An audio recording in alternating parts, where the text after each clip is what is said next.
50 years of hip hop. I just finished watching Ladies First on Netflix, which is Yep, about the women in hip hop over the last 50 years. I enjoyed it. It's not what I thought it was going to be. What do you mean by that? I didn't. So, like, it was 4 episodes, right? And in my mind, they were going to go through kind of like each generation in each episode, but they didn't do that. They kind of brought it all together. So each episode was a specific topic about women, just even the beginning, or just struggles that they've dealt with throughout the industry, things like that. So it wasn't bad. It just wasn't set up the way that I thought it was going to be. Another big takeaway from it is female rappers today are very different from female rappers of my time. And a lot different. They're a lot different in terms of content that they produce, as well as the way that they look. I know I'm going to sound like an old fuddy-duddy, and I don't give a damn. You ain't going to fight me. I've never been somebody who really liked really sexual lyrics. Now, I will say, like, again, I just was talking about pee popping on a handstand, and there are some 2 short songs that I know by heart. That's just my life. Okay, we'll talk about that in therapy. But with some of these women, I often wonder, is this really you or what you think you need to be in order to be successful? And somebody who's not even a rapper, but I think about this with one of the girls, Beyonce little girls, Chloe and Hailey. Right. Hailey, so the one that's not in the Little Mermaid, Chloe. I look at her and I'm like, I can't wait till she figures out who she is. Yeah, she just showing them yams. Right. And it's like, and that's the thing. If you want to show your yams, do it. Right. Like I have no objection to you doing it. But for me, it's all about intent. It's like, why are you showing your yams? Are you showing your yams because you want to, you feel confident, and you like your leg? You got nice looking legs. Look, you done shaved them. I'm going to show these babies off.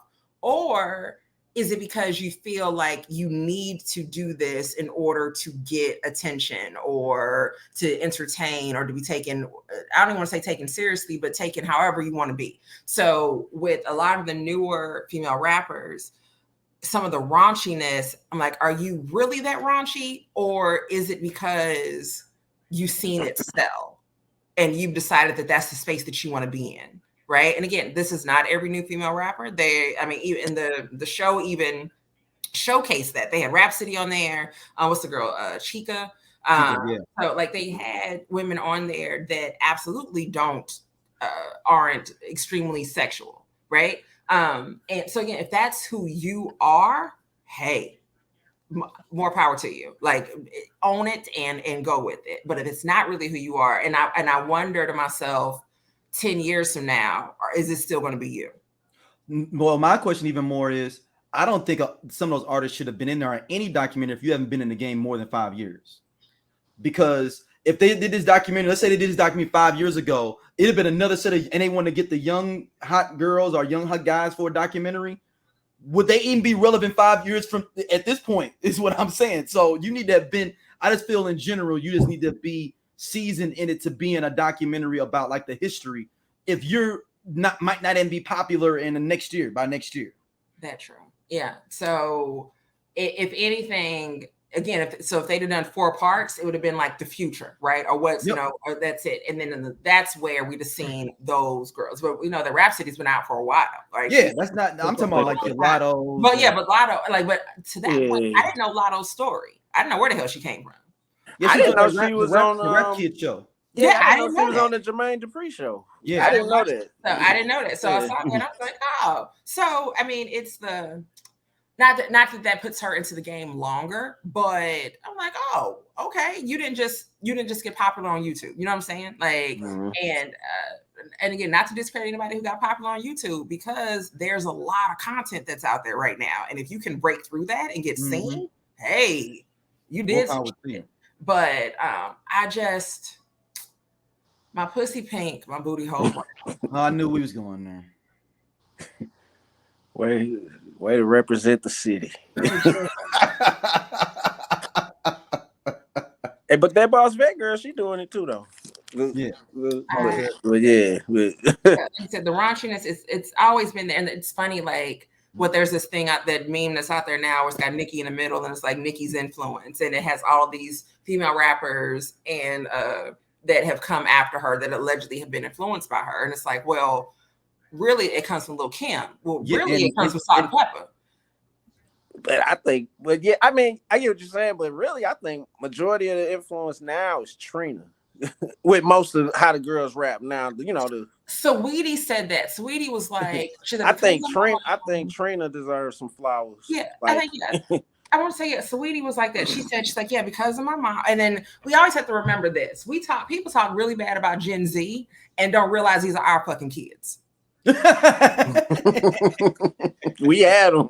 We had them, okay? Like millennials and Gen X and talk all that shit, but Gen Z is our fucking kids. So Saweetie was like, well, she's like, growing up, I love, because of my mom, I loved Lauryn Hill and I loved Lil Kim and I loved Foxy Brown.